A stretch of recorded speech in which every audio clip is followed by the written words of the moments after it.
We had to create some form of windbreaker because, as you can see, look at that. And the wind this morning is not as hard as it was yesterday. Yesterday I thought this frame here will just take off, and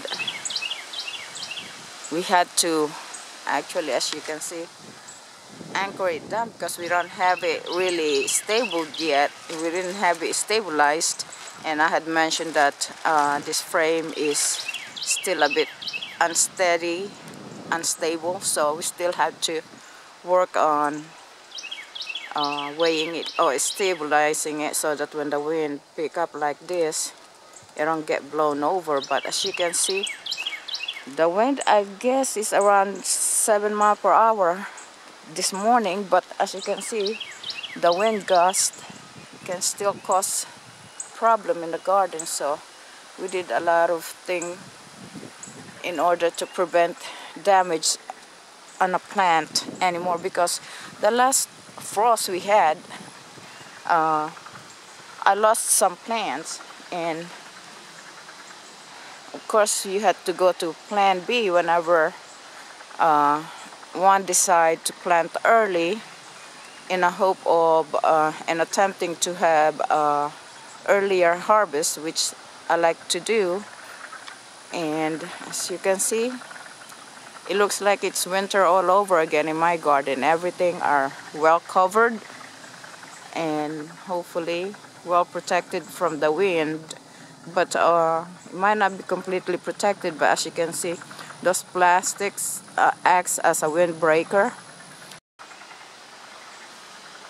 And let me show you what that heavy rain did to my plant. As you can see, look at my seedling planter here. It's floating. I mean, the rain was so strong and heavy. This one actually have, see that holes there, so therefore it was able to drain. But those two there, apparently I was not I wasn't able to drill the hole in there yet. I was just being careful as far as watering the seedlings. But that night, with the heavy downpour, this is what happened. As you can see, my seedlings are underwater. Most of the plants are still in good shape, even though we did not cover this area here.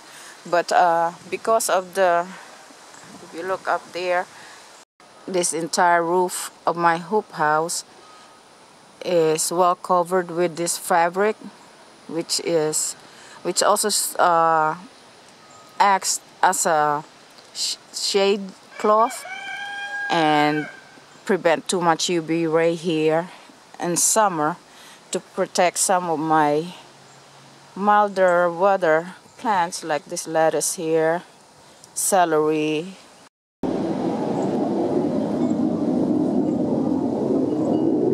Just look at that. Tons and tons of seeds, seed pods from mustard green and daikon radish. Lots of seed harvest this summer. As you can see, this daikon radish here is loaded with seed pods, as well as the mustard. As you can see, all of those are seed pods. Although the wind knocked them down, they are not broken. So while I'm at it, I'm gonna pick me some red Russian kale leaves, a few leaves for my soup.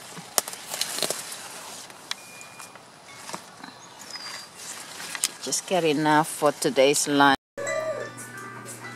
One thing about daikon radish, it stores very well in the refrigerator. I still have some daikon radish from my last harvest, and I will be incorporating that with red Russian kale and some beets, greens, or rather burgundy. And I will be adding that on to my beef here, simmering away. I'm gonna skim some of the fat, and I will just incorporate all of the vegetables, and we'll have our lunch for today. I'm not doing a cooking video. I just want to share with you what I do with my greens, and in this weather it's always soup for me.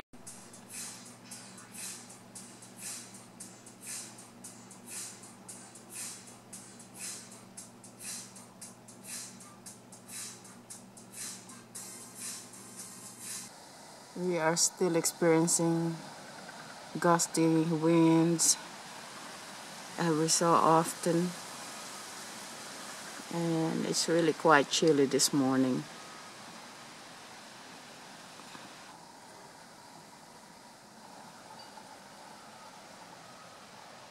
Other than that, sign of spring is right there, as you can see. New leaves. Sky is blue and really clear.